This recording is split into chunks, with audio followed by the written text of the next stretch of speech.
विधानसभा का शीतकालीन सत्र का पहला दिन काफी हंगामेदार रहा। सदन के अंदर कई मुद्दों को लेकर नेताओं के बीच तीखी नोकझोंक देखी गई। हरियाणा में काफी चर्चाओं में रहा छेड़छाड़ का मामला भी सदन में गूंजा। छात्राओं के साथ छेड़छाड़ को लेकर विपक्ष ने सरकार से सवाल किए तो सरकार की ओर से मामले की जांच की बात कही गई। विधानसभा के पटल पर गीता भुक्कल की ओर से छात्राओं से छेड़छाड़ मामले की जांच की आवाज को उठाया गया। इस मामले को लेकर उप मुख्यमंत्री और कांग्रेस विधायक गीता भुक्कल में तीखी नोकझोंक देखने को मिली। गीता भुक्कल की ओर से सरकार पर इस मामले को गंभीरता से न लेने का आरोप लगाया गया, तो वहीं दुष्यंत चौटाला ने सरकार की ओर से एक्शन लेने की बात कही। बताना चाहता हूं कि मेरे द्वारा इस सदन में ये स्टेटमेंट दी गई है, सदन के बाहर नहीं दी गई। ये साथी ऊपर बैठे इनने कुछ चलाया हो तो मुझे पता नहीं। जब आप खड़े होकर आप इस चीज का ये विषय बता रहे थे कि वो मास्टर प्रिंसिपल जिसने ऐसी घिनौनी हरकत उचाना में करी, मैंने खड़ा होकर बोला ये इस अध्यापक का प्रिंसिपल का पहला वाक्य नहीं है। 2005 की गवर्नमेंट के अंदर उस समय भी इस पे उस समय के एसडीएम ने एफआईआर कराई थी। नहीं, अगर आपने जो कांग्रेस के शासन में विड्रॉ हुई 2011 में इसी प्रिंसिपल के खिलाफ मखंड गांव की पंचायत ने डीडीआर कटाई। आपके घर झज्जर में पंचायत सवाल पैदा नहीं होता। अध्यक्ष चीज क्या होगी कांग्रेस की? अपनी सीट पर इससे गंभीरता क्या कांग्रेसी ले सकते हैं कि उनकी सरकार में कैसे ऐसे घिनौने आदमी को बचाव करके छोड़ा गया, वही पोस्ट किया गया उसके साथ एडजॉइनिंग स्कूल में। डीडीआर होने के बावजूद एफआईआर ना करवाने को लेकर गीता भुक्कल के घर झज्जर निवास पर हुई पंचायत। इतिहास के अध्यापक का गुनाह छिपाने वालों की जांच करे पुलिस।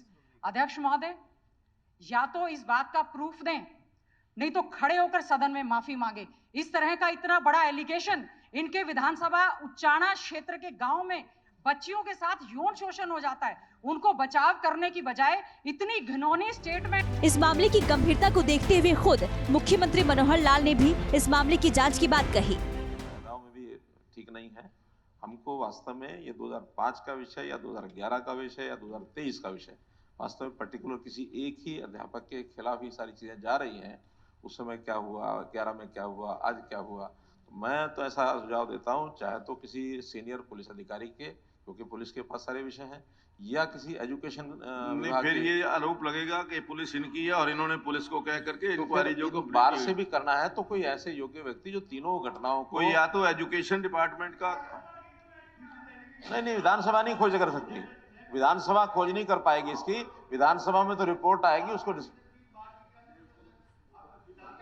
नहीं, प्रश्न ये है, ये डॉक्यूमेंटेशन का विषय है, ये डॉक्यूमेंटेशन का विषय है, फाइलों में भी होगा, फाइलों में से हाँ, तो जो भी कुछ करना चाहिए। सदन में हंगामा हुआ तो जायज था कि एक दूसरे पर आरोप प्रत्यारोप जरूर लगेंगे। गीता भुक्कल के आरोपों को दुष्यंत चौटाला ने सिरे से नकारा और कांग्रेस सरकार पर ही सवाल उठा दिए। 2005 से अब तक इस मामले की जांच की मांग इनेलो नेता अभय चौटाला की ओर से भी की गई। मामले की गंभीरता को देखते हुए विधानसभा अध्यक्ष ज्ञानचंद गुप्ता ने हाईकोर्ट की सिटिंग जज से जांच कराने की बात कही।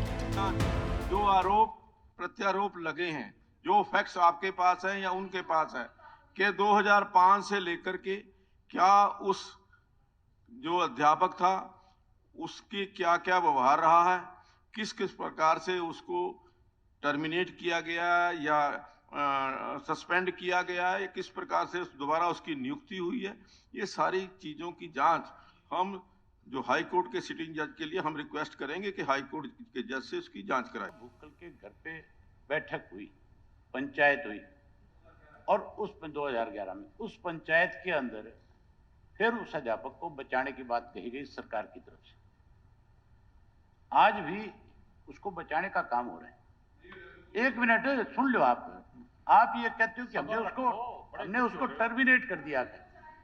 बात टर्मिनेशन की नहीं है, बात लड़कियों के शोषण की है। उसके खिलाफ टर्मिनेशन के इलावा और आपने क्या कार्रवाई करी?